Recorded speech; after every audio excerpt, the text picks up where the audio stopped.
Les violons sont loin de s'accorder entre la République démocratique du Congo, RDC et le Rwanda. Le pays de 1000 collines est accusé par la RDC d'entretenir l'insécurité dans sa partie et via des groupes armés notamment, le mouvement du 23 mars, M23. Chose que semble rejeter sans convaincre Kigali. Kinshasa persiste et signe en dénonçant, une hypocrisie qui ne dit pas son nom. À Nairobi au Kenya où se tient le sommet réunissant les chefs d'État de la région, Paul Kagame y a délégué son ministre des Affaires étrangères alors qu'il est question de la paix avec les groupes armés. Le président congolais, Félix Tshisekedi conscient de l'attitude rwandaise, est resté de marbre, la guerre au nom de la paix. L'heure a sonné pour que ses compatriotes respirent l'odeur de la paix.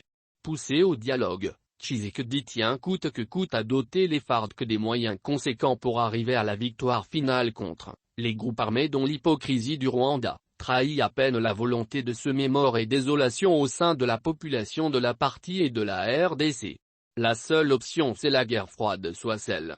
Le président rwandais, selon plusieurs rapports, ne saurait céder à son soutien au groupe armé vu les dividendes tirés de l'instabilité dans la partie orientale de la RDC où les multinationales y exploitent illicitement, les richesses minières au Kivu et en Ituri.